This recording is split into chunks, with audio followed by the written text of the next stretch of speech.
Welcome 32 and everyone. Welcome back to another episode of Beyond the Tape.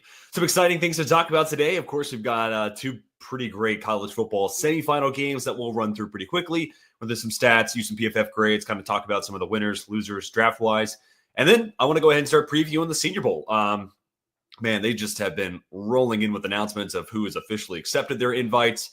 And safe to say I am pumped to be going. It's going to be me and Zach going down here at the end of this month. I think this is pretty comfortably, I mean, they've had some great rosters for the last few years, but I think this is comfortably the most loaded Senior Bowl roster we've seen. I think the truth is in a lot of ways the same for Shrine too, where just Zach and I weren't able to make both things happen with our work schedules and whatnot. So we're going to make the Senior Bowl. So we're going to go ahead and start previewing that as you see our special guest now leaving me. But we're going to go through the defensive side of the ball this week. Honestly, I think this is a stronger class on the defensive side. So to me, we're getting really into the exciting stuff. But naturally, offense, I think will get a little bit more clicks. It sells tickets, quote unquote, so to speak, a little bit easier. That'll be next week's episode of the pod. So let's go ahead and jump right into this, starting with the first game of the college football semis that I want to talk about. Notre Dame wins 27-24. As you can see, I am a little bit of a biased judge in this one, but go ahead and run through some of the box score stats. Mostly efficient game there from Riley Leonard. Still nothing that's like super special. You see the 2 interceptions, but solid completion percentage. And also you won't get the full extent of it because there's some sacks in there, but utilized a lot as a runner too. Actually, I think PFF might filter out the sack yardage taken for rushers, but Riley Leonard really was kind of the heartbeat of this offense. And it was, a game that, again, he wasn't perfect in by any stretch of the imagination. But when you see, 45 yards from Jeremiah Love and Jadarian Price gets 13 under 2 yards a carry, if you told me that before the game, alarm bells are sounding off for me. I'm like, Notre Dame might be in a tough spot. And really, I want to shout out Steve Angeli too, right? It's 10-0. He comes in as Riley Leonard goes to the blue tent and sees a lot of man coverage. Notre Dame threatens, looks like they might get 7. Ultimately, they settle for 3, but it was the first 3 points of their night. And it was a huge drive there for Angeli. And then Riley Leonard, kind of like the Notre Dame-Georgia game, end the first half on a great note or a pretty solid note, start the second half on a great note. You get those 3 points, and then Riley Leonard comes back out of the tent, leads the offense on a touchdown scoring drive to open up the second half. The big other story here, as that kind of shifted the tides, want to talk about Drew Aller here. I think you saw why he needs to go back to school, right? His intentions to go back to Penn State are wise because he's just not there yet, right? You can see the big arm and the prototypical frame and, moves pretty well for his size. But just the feet were a little bit all over the place. The accuracy was certainly spotty. I think in the first half, honestly, Aller probably played the better half than Leonard. But then I think in the second half, that flipped on its head. And Aller's mistakes specifically became very costly for Penn State. And of course, that last interception looms large with how the game ended. But man, even that first goal line sequence, he's got the touchdown dump off there to Singleton, I believe. Maybe it was Allen, but one of those two running backs pretty much wide open in the flat, and he leaves it behind him, and it becomes a drop. It's also a low throw. That's tough. You have a whole shot right sideline first half that he misses to Warren. A lot of attention on him, but that's still a throw that, if you can convert that, that goes a long way. And then, of course, those interceptions in the second half. Ball placement just generally wasn't great. Even in the interception that Jack Kaiser should have had that they called back on a pass interference, that's ball that, get the ball out to the corner, and Tyler Warren may well have a touchdown there, but it leaves it underthrown, and that's part of why you also get the flag too. So, it ultimately worked in his favor, but that could have been 6. So he's still a guy that needs to go back to school, clean up the consistency with his feet, become a more accurate passer down. But you see the arm, you see the size. It's just about kind of fine-tuning the tools there. So ultimately, this is one of those games that you look at and say, yeah, that's why he needs to go back to school. I'm not anticipating him declaring, especially considering the game we just saw. Rushing-wise, also want to shout out Nick Singleton and Katron Allen. They were both great. 3 touchdown day for Singleton. Used him a lot on those motion plays, jet sweeps, getting him out on the sidelines, which kind of my last thought here, really second to last thought. Last offensive thought, Penn State's got to find some receiver talent, man. Both high school recruiting, but they've just got to hit the portal hard, man. Especially if they're going to bring back Drew Aller and he doesn't want to declare or transfer after what he saw yesterday. Considering he's not going to have Tyler Warren next year, this is a team that needs receiver overhaul. They had no catches this game for -3 yards. That's insane. And I think that's part of why you see them trying to use Nick Singleton out wide. And they want you want to use him as a pass catcher, but use him in those jet sweeps. Like, make Notre Dame's defense defend the sidelines. Like, make them defend every blade of grass. Because you could tell 71% man coverage rate, they weren't scared of those wide receivers. They said, we're focused on slowing down 44, and if we can contain those backs and keep Aller in the pocket, we feel good about that game plan. And that's exactly pretty much what Notre Dame was able to do. They weren't the most efficient at stopping the run. Notre Dame's, Penn State's offensive line had a lot of really good drive and push off the line of scrimmage throughout most of the game, and that led to a lot of really nice, efficient runs from Katron Allen up the middle, the big plays from Singleton. But again, a lot of that is trying to get out wide, trying to get those corners involved, make those guys tackle. So I think it was a pretty solid game plan for Andy Kotelnicki. It's just Aller didn't play well, and those receivers, they have just got to overhaul that unit immediately. But I thought the running backs were really good. You saw the 4.39 projected speed there from Singleton. Allen's a good between the tackle guy with some speed in his own right too. So wanted to shout out those guys. Really great day here from Jaden Greathouse talking about the Notre Dame receivers. True sophomore, first career 100-yard game. Furthermore, first 100-yard receiving game from any Notre Dame receiver this year. Great time to have it. And a lot of it comes on, that 54-yard touchdown where, he snaps a few ankles there. But also that last third down, man, like, that was huge. That was a huge moment for a young player to step up and be that, leading pass catcher, especially when you consider a lot of this production for Mitchell Evans came in the first half. He was a big focal point for Notre Dame against man coverage early in the game. You start to see a whole lot less of Mitch Evans as the game went on. And ultimately, it was Jaden Greathouse coming up with some big catches there. Last thing I want to talk about here, and actually we'll go ahead and take this as a moment to showcase some of the PFF grades. So just bear with me for just one moment. But if you were on X while this game was going on, you know what everyone was talking about, and it was Abdul Carter. Should he go number 1 overall? Is he the number 1 overall prospect? I do want to talk about that here as I showcase some of these grades. It was also a great game from Dennis Sutton, one of his best games of the season. But here you see these two guys were monsters, especially from the pass rush standpoint. Carter doing it with just one arm. I mean, the man's an alien. I even tweeted out during the game, a couple weeks ago, I said, yep, top 3 player on my big board. And then I quote tweeted it with this game, saying not high enough. It's comfortable to say, I'm big on, like, you get more information, you get new film, it's added context. Don't feel like you have to stick to an old take. I'm big on, like, being able to be flexible, especially as we are still getting more film of these guys.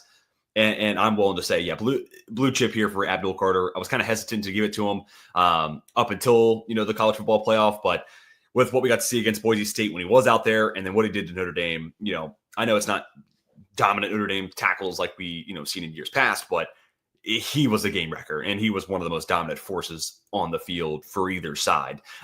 He's going to be a blue chipper. I'm going to move him up at least one spot on my big board. He's right now number 2. I felt like there was a lot of Travis Hunter erasure kind of going on as we're all saying, Abdul Carter should be the number 1 player in the draft. I think he's in contention for the number 1 pick. I really do, depending on what Tennessee wants to do at quarterback. Still a lot of question marks. I could see a world where they don't want to go and draft a guy this year. They'd rather go the veteran route. Wouldn't shock me, especially considering, the headaches and the frustrating decisions from a guy like Will Levis. I could see where the Callahan, coaching staff wants to go more veteran, more sound decision-making, especially if it allows them to partner up an Abdul Carter or Travis Hunter then at number 1 with whoever that new quarterback is. So a lot to be figured out there. And I think Carter could be in that number 1 overall mix. I think he could be a potential number 1 player on the big board. I saw Matt Miller of ESPN saying he's best player in the class. I'm ready to have that conversation. I'm still kind of going back and especially checking out the receiver Travis Hunter film, which, by the way, still think he's a top 2, top 3 receiver in this class. I think he's the best corner in this class as well. I'm not fully ready to have Abdul Carter leapfrog Travis Hunter there, but I think it's pretty clear that they're the best 2 players in this class. Like, it's one of those 2 guys. And if not for the fact that Travis Hunter could be a potential part of your roster and an impact player on both sides of the ball, then I'm definitely there with Abdul Carter. But, I think there's an impact that Hunter brings on both sides of the ball. So I want to have the conversation with you all down below, whether you're watching on YouTube or watching on X, let me hear it in the replies, the comments, in my DMs. Who would you rank at number 1? I know it's hard to not say Carter because of the recency bias, but think about it from a season-long perspective. Who's going to be the number 1 player on your board right now? I still got Hunter at 1, Carter at 2, but I still have some room and some time to be able to change my mind there. Wouldn't shock me. Carter's been top 5 player on my board this whole process. My edge 1, I've been pounding the table that he's an absolute alien. Micah Parsons comps are there, and he's as good as we got as someone who can actually live up to that comp. More grades to show here. Again, Dennis Sutton, Thought he was great. He finally looked 6'6", 285. Saw some good natural bend too, but really went in with power and that size. Thought it was a great game for him. Ski Wheatley was awesome as well. A couple other names of note here. It gets a little bit more troublesome as you get to the second level with some of these guys, as well as into the secondary, which obviously isn't a great sign. But yeah, I was really concerned here with Tony Rojas, Kobe King. That was interesting to see those grades come out from PFF, and obviously not the best date for those guys. But just some of my thoughts. Yeah, the Penn State edge guys, huge game, and it really took just about everything that Notre Dame had to offer. And I also want to shout out Mitch Jeter, man. 6 of 12, I believe it was, during the regular season. And, Notre Dame fan here, it was iffy all year long. And then, he's, officially labeled as hurt. They try out another kicker. Doesn't work out great. He's only missed the college football playoff with a blocked kick. He has been automatic otherwise, and he's come up in some big spots from long distances. He has been huge. But, man, hats off to Riley Leonard, Jaden Greathouse, Mitch Jeter, those guys. And then a great collective defensive effort from Notre Dame.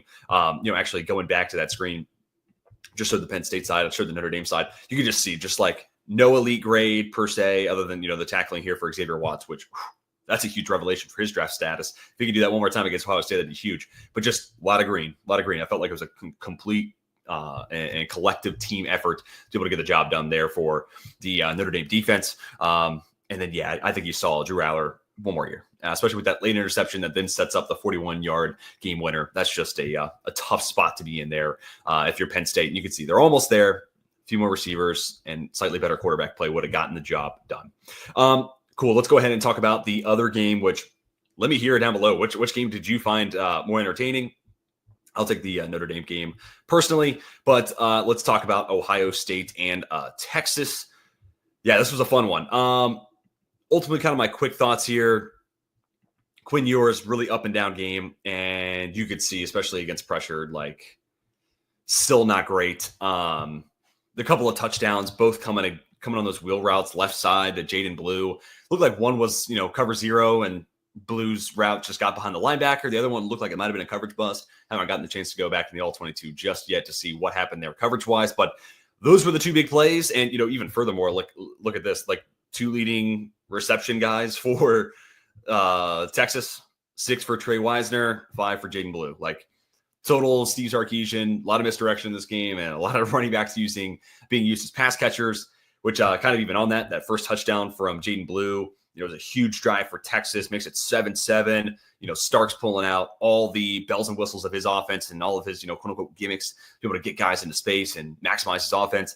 And then the one big letdown for the Texas defense. I really do think the Longhorns defense played a hell of a game. Nothing came easy, minimal big plays, except for the one, of course, where they send pressure and it's a screen for TreVeyon Henderson, right? Texas goes on this drive, all the bells and whistles. They finally get in the scoring column just to get a little too aggressive on the defensive side and give it right back. I thought Daniel Jeremiah had a great tweet. If you're a movie fan, he was referencing the scene from Raiders of the Lost Ark where someone's, trying to showdown with Indiana Jones, bunch of sword flare, and then Indy just pulls out the gun and takes care of business pretty swiftly. That kind of felt like that sequence pretty much summed up in just one meme. But yeah, that felt like the one mistake that Texas's DC made. And that was the one play that everything else was hard earned for Ohio State offensively. They still, move the ball down the field. Quinshon Judkins, obviously, even aside from this play, TreVeyon Henderson, both had some nice runs. They were able to move the ball. I think their offensive line's playing pretty well. Donovan Jackson, another stellar game at left tackle for the Buckeyes. But that being said, nothing came easy against this Texas defense. That was just the one play that was super, super costly for the UT defense. Running through some more of the stats. Not a whole lot to write home about. I did think it was another solid game for Matthew Golden, but kind of a lot of that in that one chunk play for 27, then obviously another catch for 24. But the offense was limited. We'll see what happens with Quinn Ewers. He pretty much made it clear that before the game, he does intend to declare this year's class, which is interesting because, it's the same day that Carson Beck announces he is going to hit the portal, and ultimately he has decided to go to Miami, which ultimately I'm fine with. As long as they have weapons to put around him, I think he will have some good success there. It's just going to come down to what the weapons are like at Miami, because I think he proved this year he is situation dependent. But I also wanted to showcase some of these stats here, some of the PFF grades. And of course, the talk of this game is going to be Jack Sawyer, JT Tuimoloau, and honestly, even the defensive tackles, right?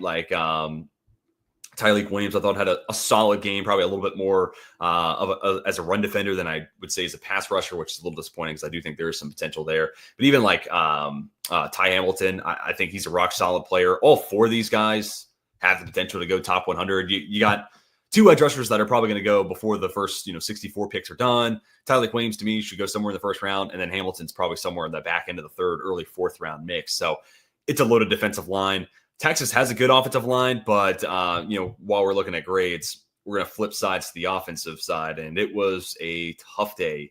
Actually, you can see the highest graded player was Kelvin Banks Jr., but one of the lower graded players is going to be Cameron Williams. I don't know if he was playing at 100%. He's a raw prospect in general, especially in pass pro. Lots to like from the power he can play with, the grip strength, how he can move at his size. There's a lot to like there. Finishing mentality, all that stuff.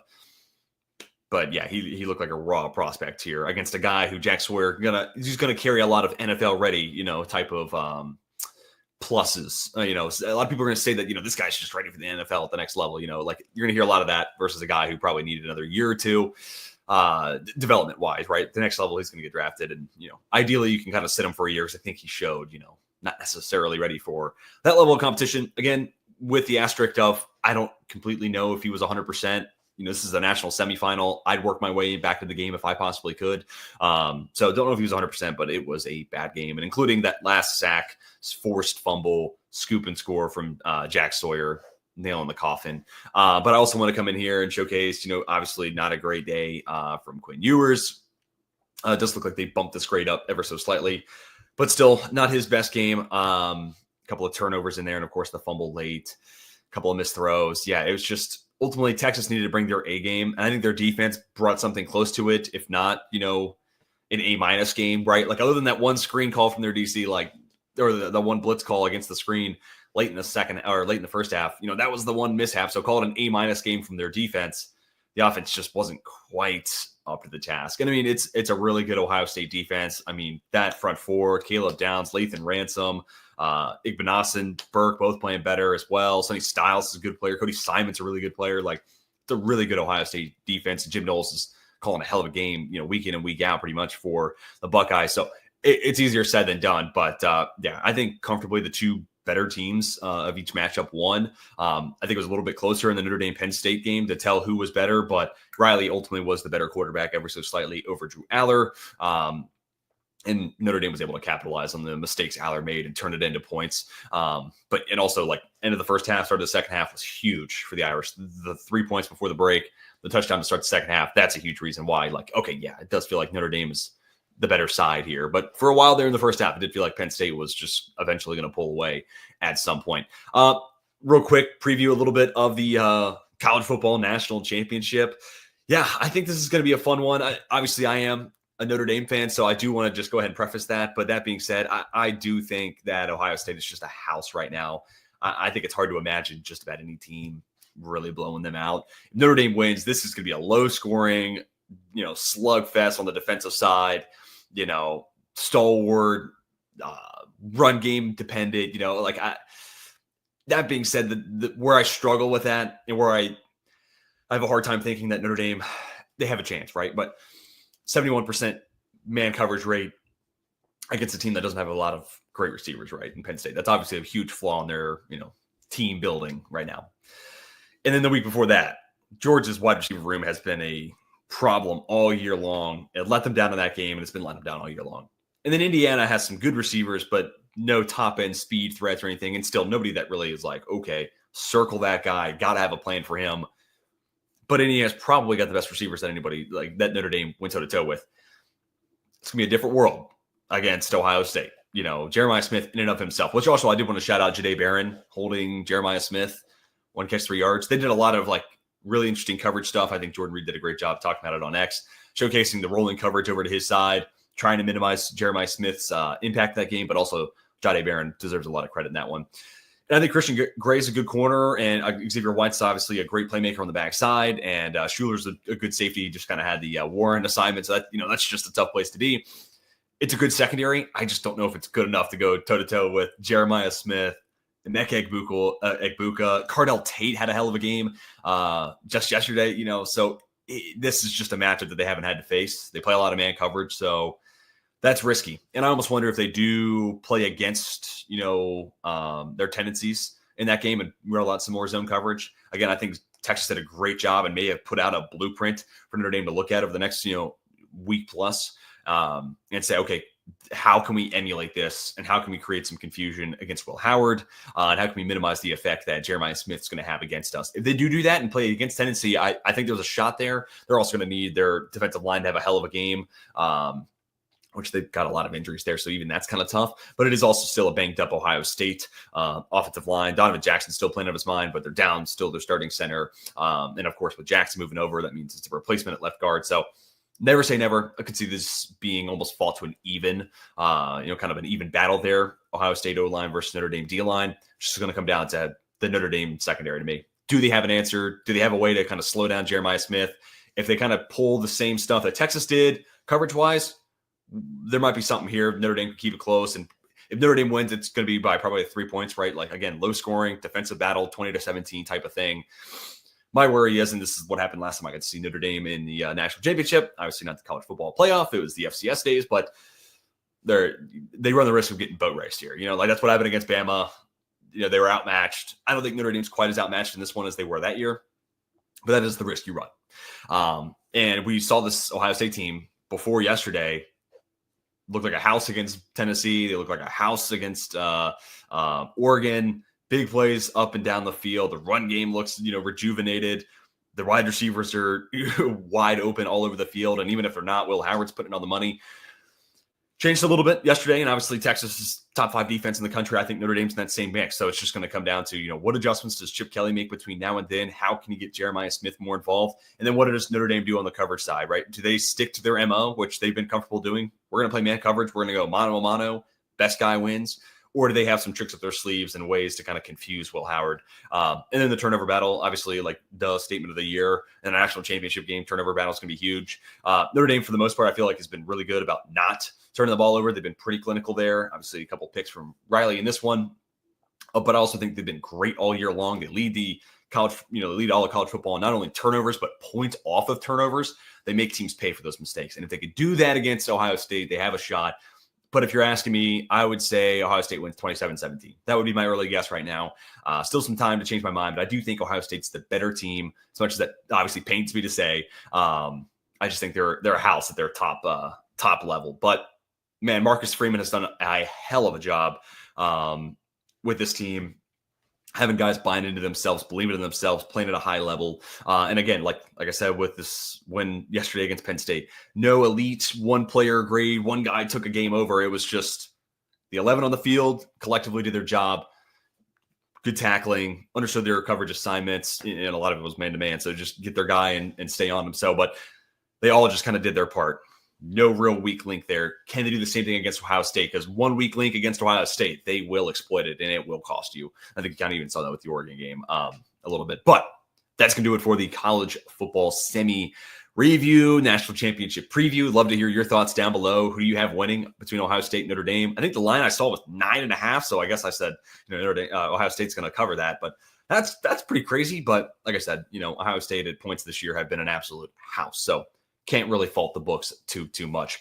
But let's go ahead and jump into really what I wanted to talk about a lot here, the meat and potatoes of this one. Let's talk about the Senior Bowl and the defensive makeup of these accepted invitees. So again, we're just running through the defensive side right here, and then we're going to actually end this video with my quote unquote pick 6, the 6 guys I'm most excited to see on the defensive side of the ball. Some guys are dudes I don't have a whole lot of tape on yet, and they're getting a ton of buzz of late, so I want to see more of them. And then some guys who maybe they're coming from a smaller school, or guys who I think are good but had a better year a year or two back, and I want to see if they can recapture that magic down in Mobile this year. But let's go ahead and run. I won't necessarily talk about each and every player, but I do want to talk about some of these guys to some extent, just in case you want to hear my thoughts on guys not in my pick 6. And I'll talk about, and I'll mention who is in my pick 6 when we get to him. But Malachi Moore, really interested in him as a potential slot at the next level. Good rangy athlete, good coverage instincts too. So I like Malachi Moore. It's going to be good to see him in the one-on-ones. Noah Williams, I felt like really nice in zone coverage, solid size, solid athleticism. Want to see what, again, he looks like in one-on-ones, playing a little bit more man coverage. Could be a good test for him. I also want to see the official height weight. I feel like what he's currently at, I think it's 6'1", 200 on Cal's website. That might be a little big, but we'll find out obviously for sure. A couple of the Central Florida DBs, good to see them against Power 4 competition. Azariah Thomas, really close to making my pick 6, but prototypical size, 6'2", 200 pounds. And I like the movement that he shows on tape and how fluid of a mover he is. So another player, another corner I'm excited to see. Sebastian Castro, probably the best slot as of right now in my eyes in this class. Good at playing at the line of scrimmage, but also really good in coverage. Going to get that tested this week down in Mobile, so excited to see that. Jacob Parrish is going to be my pick 6, undersized corner, really scrappy. I'm pumped to see him. Maxwell Hairston, I was actually just going back and watching his Georgia game. Really like the closing speed, solid athlete. I want to see if the height weight match what Kentucky has him at right now. I could see a world where he's probably closer to 5'10", maybe 5'11", than like the 6'1" that I think 6'1" is what they have him at Kentucky. I could see where he's a little bit smaller than that. But also he missed a lot of time this year. And then once he came back for that Georgia game, I just want to see where he is health-wise and how good he looks in those one-on-ones. Because especially a year ago, some really, really nice stuff. Really nice film. Obviously, a really great coverage grade right there in the mid-80s as well. So if he's back to 100%, I want to see what that looks like. Considering I still think he looked pretty good this year, coming off an injury. So I want to see what he looks like at 100%. Quincy Riley, some man cover specialist corner there. I'm interested to see, again, what he looks like in the one-on-ones. Physical guy. So I also want to see the weight and the arm length there if we can get it. Couple, and I haven't watched a whole lot of the Maryland guys here, so hand up. I haven't watched a whole lot of the Dante Trader Jr. film. Tommy Hill, someone I liked preseason. Still got to go back and watch his tape from this year, but a little bit smaller. But I liked him in a zone, kind of off coverage kind of role. Really like his understanding in football IQ and understanding of assignment, but also ability to break on the football. Obviously, had pick 6 against Colorado, but to me, really nice zone coverage potential corner there. Xavier Watts in the thumbnail for a reason. 1, because Notre Dame. 2, because of the Senior Bowl. But not going to wow you with any like measurement or even necessarily his speed, but just a great football IQ, always in the right place at the right time. And if you throw it in his direction, he won't miss the opportunity, right? Like he seizes on every pick opportunity it feels like he gets. He's been one of the best playmakers in the country. And then on the other side of him on the national championship, playing the safety spot, Lathan Ransom, they've used him more over the top over the college football playoff, but he's still such a hard hitter, great coming downhill. Obviously, you have that questionable second down toss from Steve Sarkisian. Lathan Ransom and Caleb Downs were all over that. That was a play that was really designed to kind of neutralize JTT, but those two safeties from Ohio State took that play and blew it up, and a big reason why Texas was in the spot that ultimately led to the Jack Sawyer scoop and score. Billy Bowman Jr. was easily one of the best parts of that Oklahoma defense. Pumped to see him as well. Trey Amos, really liked him. He's making a push to be my potential corner 3, given what uncertainty about Benjamin Morris and where his hip is at and how that's going to affect his play. So Trey Amos, potential top 3 corner in this class. Love the length, love the fluidity, love the man coverage film as well. So should be a guy that dominates in those one-on-ones. Should be a good week for him. Andrew Makuba, a little bit of a rougher game last time out against Ohio State, but I thought he was great, and obviously the game-sealing play against Arizona State. So felt like he's taken generally some big steps forward this year. Been more of a decisive player, but maybe that last game of film against Ohio State wasn't the best one to end on. So a chance for him to bounce back and improve his stock there. And Mobile, Max at hook, small school guy. Get to see him do it at a higher level. Same thing with Caleb Bransaw. Here, Jonas Sacker in Virginia here. I actually got a couple of Virginia fans that are really pumped on him. I haven't watched all of his games yet, so I don't want to speak too much about it, but this would be a great showcase for him. Dorian Strong, another potential man coverage, kind of got a corner with a good frame, good play strength. Want to see him in those one-on-ones. Hunter Waller, I'm really excited to see what his athleticism looks like and also what the official height is there. But really nice box safety. I think could be an interesting guy there in the mid to late rounds. And then Darian Porter, former receiver, 6'4", and some really good zone coverage grades from PFF, but kind of has the body type in the making of being someone who could excel in man coverage. So the one-on-ones for him are going to be fascinating. Does he ultimately kind of feel more like a zone coverage corner, or can he hold his own in man coverage? But the frame and the athleticism are there to say, let me see what this is about. Also solid ball skills too, of course, with that receiver background. Let's get a little bit further down. Then we get to the defensive line. Landon Jackson could easily be a guy that with a good week works himself in the first round. Really nice size, long arms, good power in his profile. Donovan Ezeraku, very narrowly. He probably would have been number 7 if I had done a pick 7, instead of a pick 6. but really intriguing frame, long arm, 6'2", 247, good speed and natural bend with it too. Feels like an edge guy that's kind of got lost a little bit in the mix of this really deep defensive line class, including Deion Walker. He will be my pick 6. Just not many guys as big as he is that move the way he does. So I am absolutely wanting to see more. Savion Jones, Mike Green, he's going to be my pick 6. Josiah Stewart's a guy I like a ton. A lot of speed, a lot of first step juice, some bend there. He is on the smaller side. I think ultimately he held up against the run in college. There are some questions about how that will translate at the next level. But I think this guy could be like a day 2, third down specialist, DPR type. And in those key situations, right? It only may be a handful of snaps per game, but it could be some very meaningful ones. I think he could be a really nice specialist for a defense there. Ty Robinson, I know him and the other Nebraska D tackle have been getting some love from fans of the draft community all year long, so I still got to go back and check both of those guys out. Ty Hamilton, like I said, fringe top 100 guy, really nice run stopper, big body guy. You get this run of Ole Miss guys. Jared Ivey's the bigger of those two guys, 6'6", 280. But he looks really, really good, especially in the Georgia game, which, him and Umar Yellen were eating clean in that one.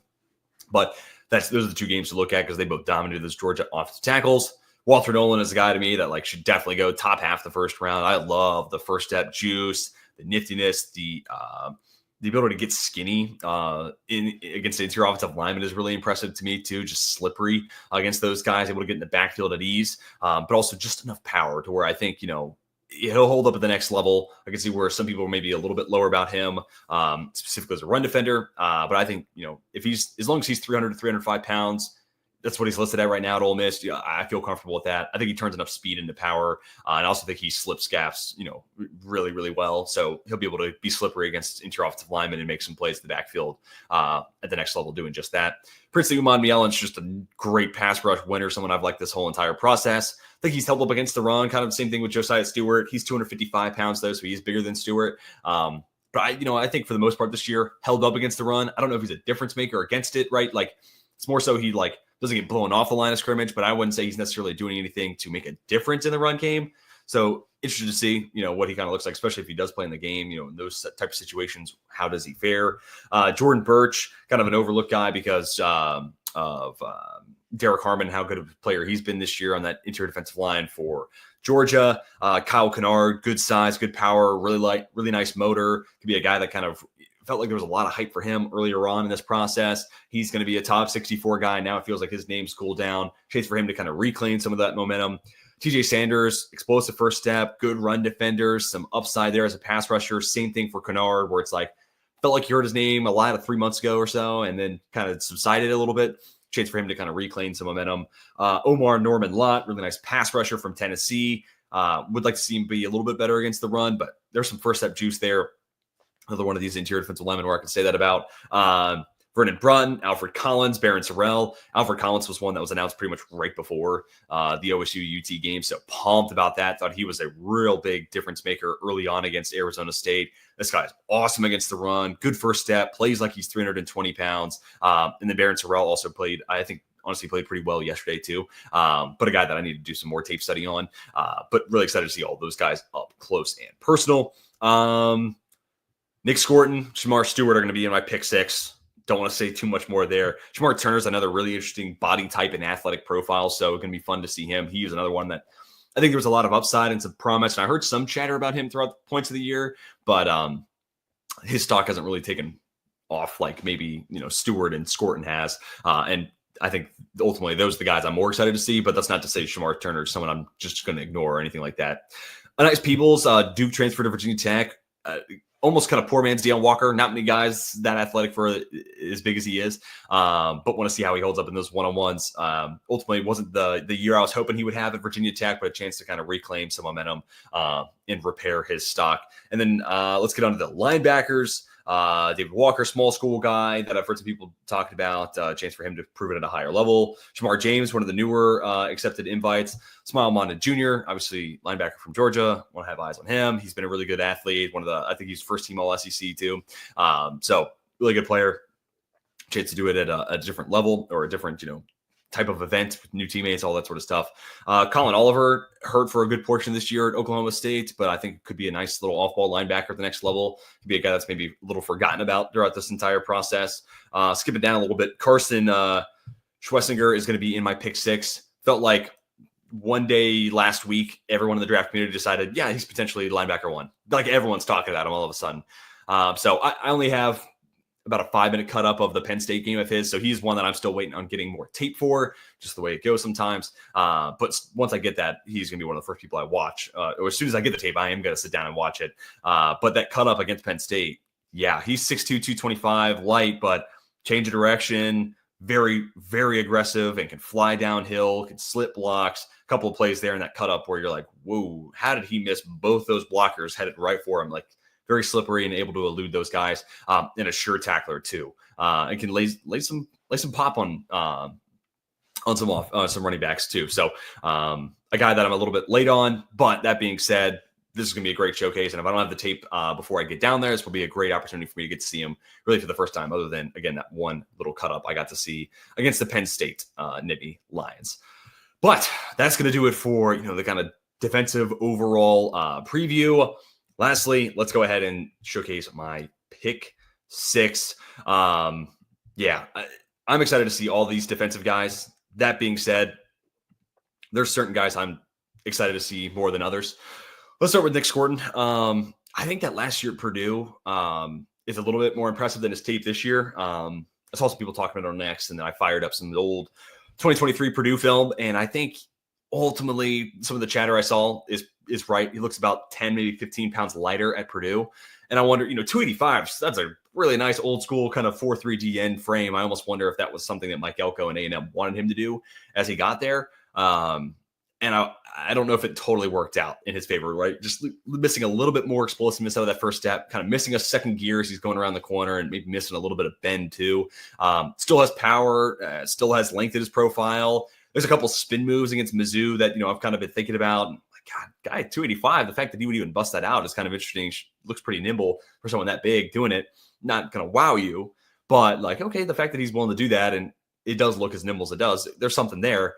I wonder if at Mobile he's coming down 10 pounds, maybe 275, maybe even 270, and we see more of that explosiveness that he had at Purdue and a little bit more of the bend, a little bit more of that nimble, light on his feet touch to his game while still being, if he's 270 pounds, he's bigger than Jalen Walker, Abdul Carter, Princely Uman-Mielen, Mike Green, a lot of these guys, the defensive line class. So he would still stand out as a very different type of edge rusher. Wouldn't be as big as Shamar Stewart, who you can see as my number 1 player, obviously, but still think that size would put him apart from the rest of the edge class. So I wonder if he does drop that weight, still stand out from others, but gain some back of that explosiveness that maybe wasn't in his game compared to where it was his last year at Purdue.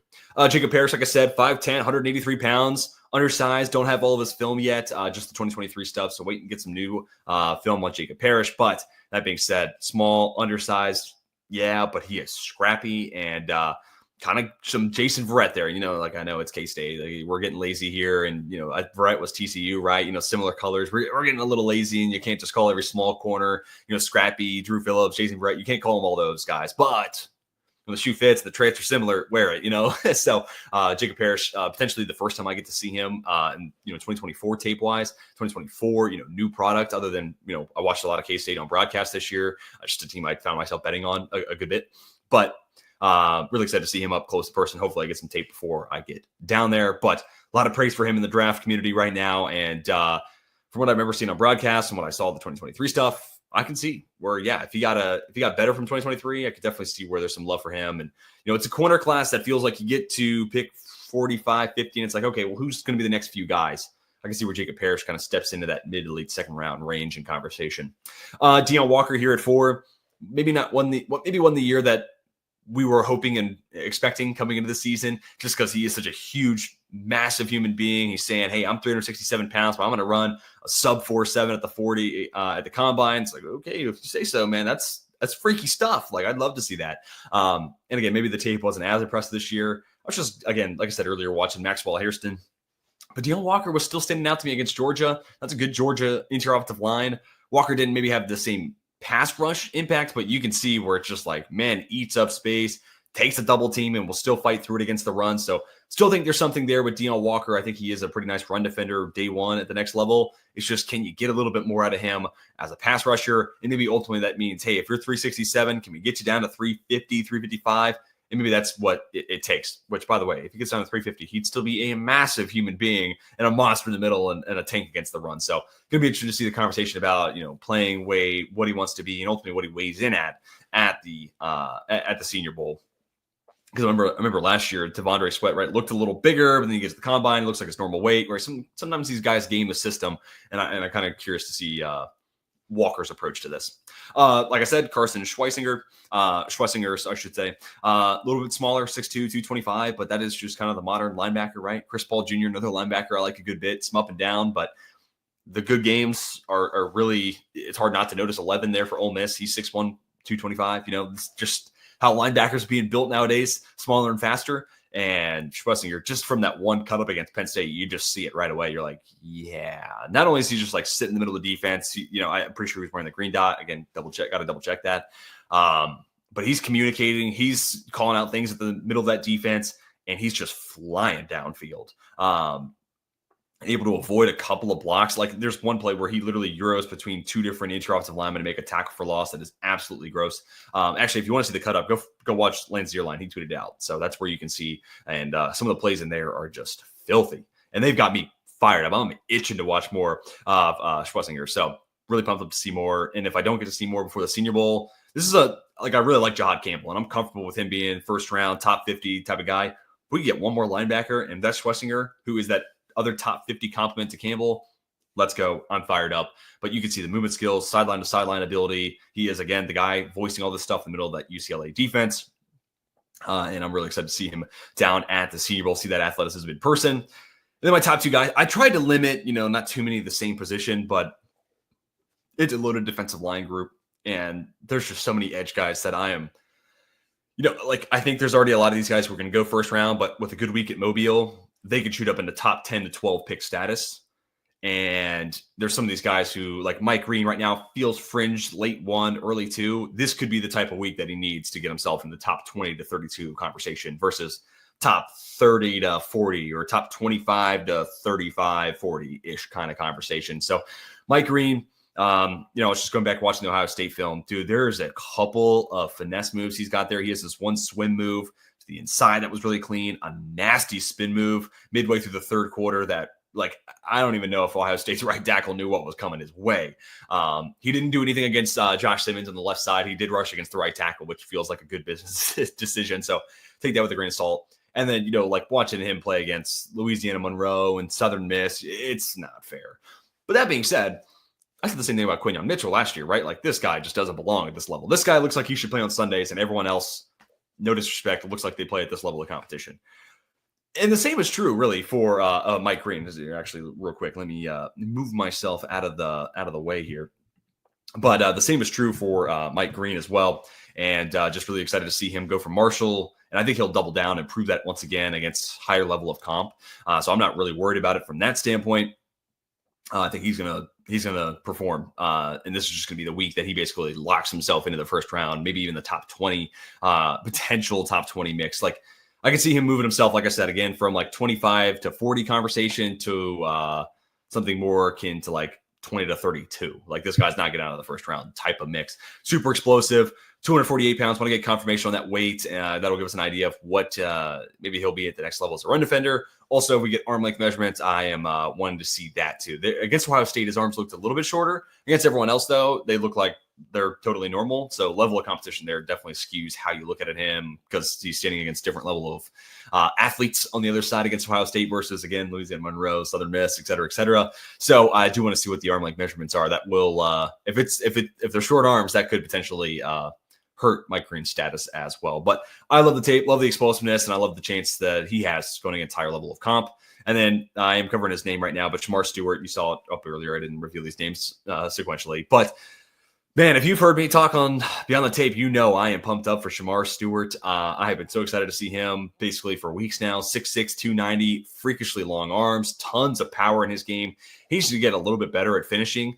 But this is a guy that I've been saying for a while now. Like, he could have a Darius Robinson type of rise, right? there's some people who, yeah, Shamar Stewart, he's a first round guy, but they got, and myself included, I know my last mock, he fell all the way to 25. I'm going to have to start, listen to my own advice here. This could be the week that shoots him up into like he could go to San Francisco at 11 type of mix, or Dallas, in the top half of the first round. Like, I think that's the type of week we might be heading for Shamar Stewart, just because his size, length, and power, that's tough. That's tough to go toe-to-toe with in those one-on-ones, and I think he'll flash, and there's no quarterback really to finish on. So, like those concerns aren't going to be as live unless we get into the game. He continues to struggle to finish plays. But I just think he's such a difficult guy to defend one-on-one that I think he's just going to destroy this week. So my expectations, my hopes are obviously very high for Shamar Stewart. So that's why he comes in at number 1. But let me hear your pick 6. Who are the 6 guys that you're most excited to see from the defensive guys who have accepted their invites to Mobile going down to the Senior Bowl? I want to hear the guys you're most pumped to see. Corners, linebackers, IDL, edge, you name it. I want to hear it down below in the comment section, in the replies to this post on X, or in my DMs. Let me hear who you're most excited to see down in Mobile.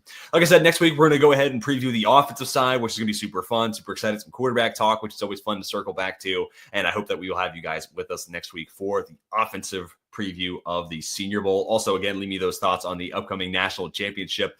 Cannot wait to see that game on January 20th. It's going to be an awesome one. Hopefully my Fighting Irish can make me a proud Notre Dame fan, but Ohio State's been a house. Let me know what your leans are in that game. Would love to hear those thoughts as well. That is going to do it for this episode of Beyond the Tape. Want to wish you all well, as still a lot of chaos going in the world, wildfires in California. If you're watching from there, have family there, thoughts, prayers, well wishes with that. It has been so sad to see the devastation in all those neighborhoods. And of course, the loss of life is never easy as well. And of course, anything else that you might be going on and struggling with. Hopefully, we provided a good escapism for you here at the top of 2025. But that is going to do it for me. My name's TJ, and for 32 Beat Writers, until next time, we are signing off.